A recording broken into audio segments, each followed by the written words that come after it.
Hello friends, welcome to SSC coaching centre. दोस्तों आज की वीडियो में बात करेंगे रीजनिंग के इंपॉर्टेंट प्रश्नों की जो एग्जाम में पूछे जाते हैं। दोस्तों मैं आपको बता दूं, मैं रीजनिंग के वीडियो पार्ट वाइज बना रहा हूं। यदि आपने कोई भी पार्ट नहीं देखा है तो चैनल की प्लेलिस्ट में आपको रीजनिंग पार्ट के नाम से प्लेलिस्ट मिल जाएगी।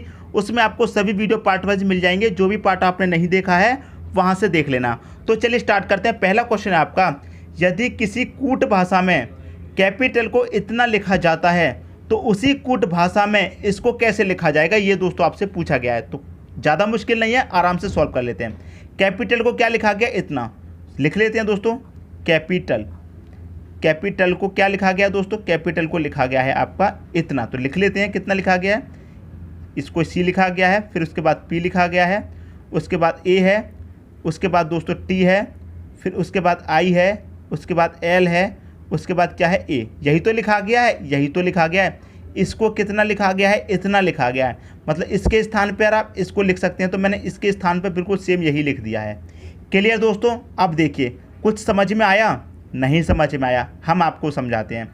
सी के स्थान पर तो सी लिखा गया है, लेकिन यहाँ पर इनको क्या है, क्रॉस लिखा गया है। देखो समझ में आई दोस्तों बात। इनको क्या है, क्रॉस लिखा गया है। देखो आई यहाँ पर है, क्रॉस करके इधर आ गया, टी यहाँ पर है, क्रॉस करके इधर आ गया। इनको भी क्रॉस लिखा गया है, ए क्रॉस करके इधर आ गया, एल क्रॉस करके इधर आ गया। समझ में आई बात। तो उसी तरीके से आप इसको लिख दीजिए। देखिए कैसे, P E R S O N S. पहला अक्षर यहाँ पर समान था तो हम यहाँ पर पहला अक्षर समान लिखेंगे, बिल्कुल पी। क्लियर है। अब देखिए ए ऐसे क्रॉस है, पी ऐसे क्रॉस है, तो हम क्या करेंगे, ऐसे क्रॉस लिखेंगे।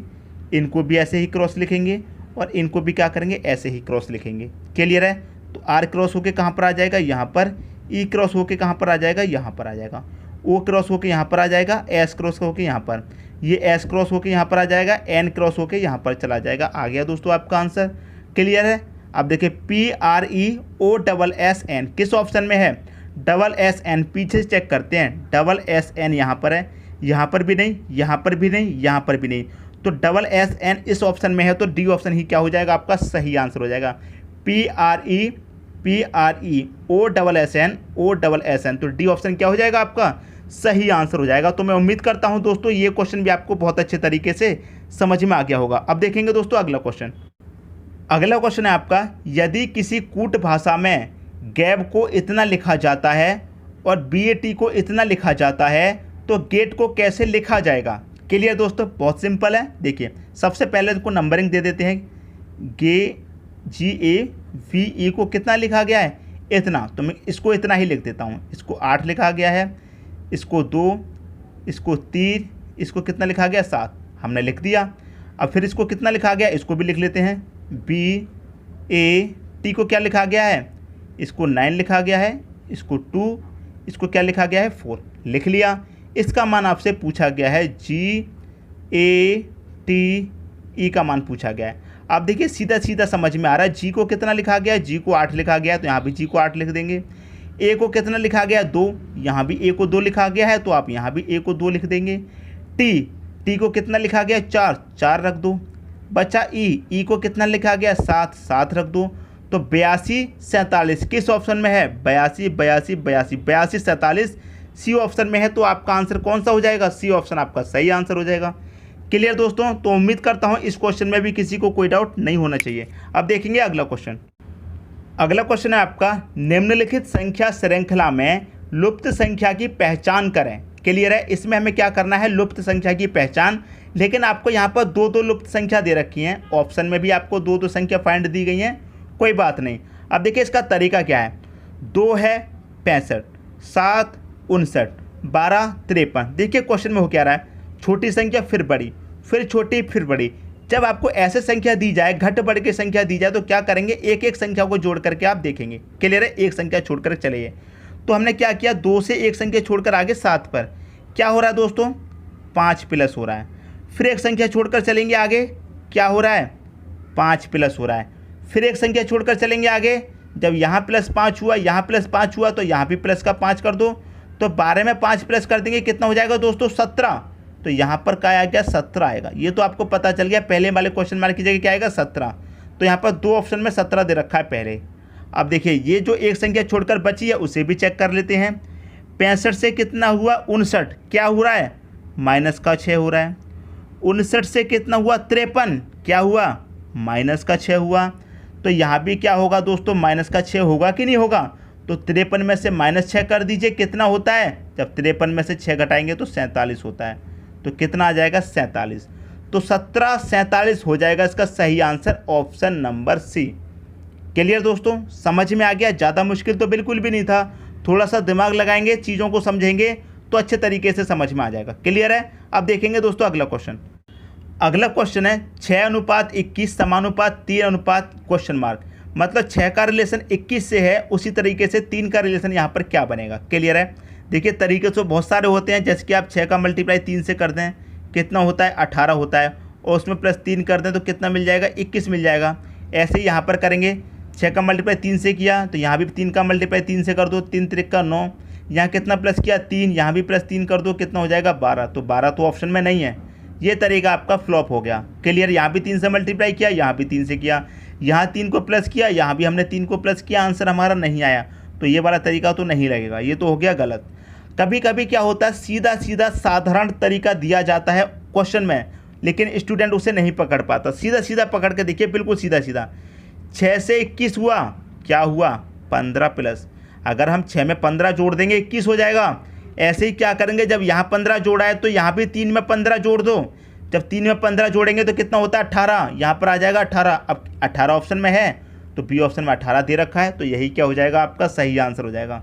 समझ में आई दोस्तों बात। कभी कभी क्या होता है, सिंपल वे में आंसर दिया जाता है लेकिन स्टूडेंट नहीं पकड़ पाता। ठीक है, हाई लेवल करते करते वो हाई लेवल तरीके से ही क्वेश्चन को देखता है, लेकिन इजी लेवल को वो भूल जाता है कि इजी लेवल से भी क्वेश्चन सॉल्व हो सकते हैं। क्लियर दोस्तों, समझ में आ रही है मेरी बात। इसीलिए हाई लेवल हो लो लेवल हो, किसी को भी मत छोड़िए, पूरा कंप्लीट करके चलिए, लो लेवल के क्वेश्चन भी हाई लेवल के क्वेश्चन भी।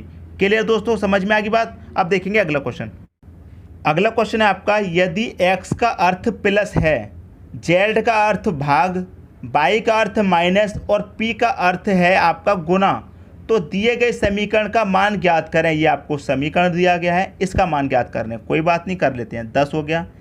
p का अर्थ क्या है दोस्तों, p का अर्थ आपको दिया गया है गुना, तो आप यहाँ पर p की जगह गुना ले लेंगे, कितना है 2। अब x का अर्थ कितना है, x का अर्थ दोस्तों प्लस, तो x की जगह आप प्लस ले सकते हैं। क्लियर है। फिर क्या है 5 ले लिया।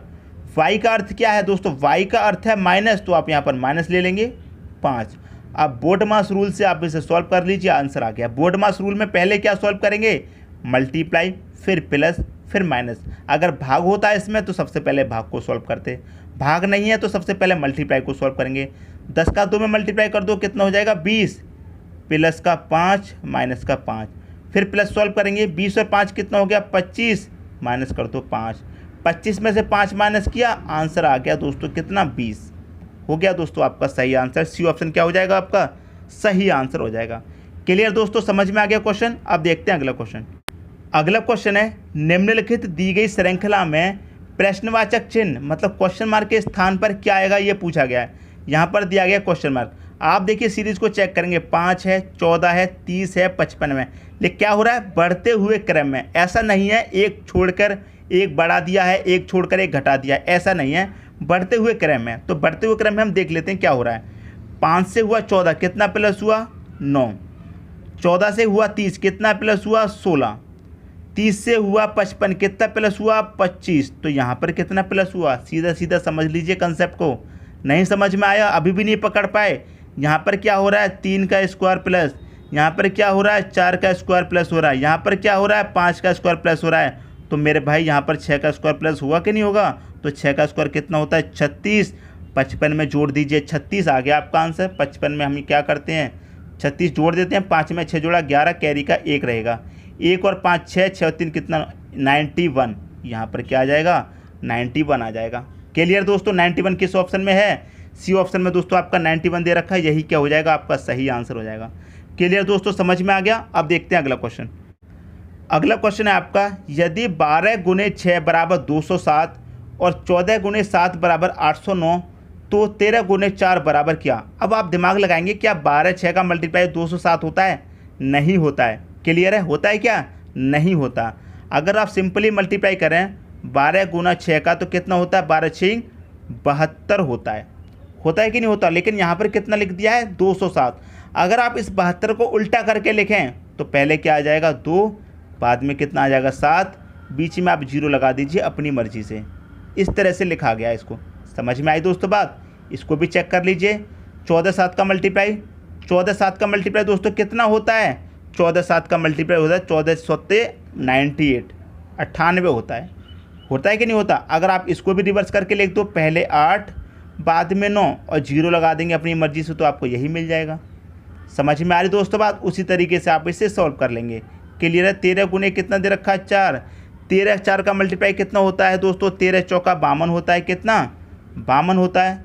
तो कैसे लिखेंगे, पहले 2 लिखेंगे, बाद में 5, 0 लगाएंगे बीच में अपनी मर्जी से। यहाँ भी 0 अपने मर्जी से लगाया, ये मिल गया। यहाँ भी 0 अपनी मर्जी से लगाया, ये मिल गया। यहाँ भी 0 अपनी मर्जी से लगाएंगे, आंसर मिल जाएगा। तो 205 किस ऑप्शन में है, 205 दोस्तों डी ऑप्शन में है। यही क्या हो जाएगा, आपका सही आंसर हो जाएगा। मैं उम्मीद करता हूं दोस्तों ये क्वेश्चन आपको बहुत अच्छे तरीके से समझ में आ गया होगा। ऐसे क्वेश्चन एग्जाम में पूछे जाते हैं दोस्तों, कंफ्यूज नहीं होना है।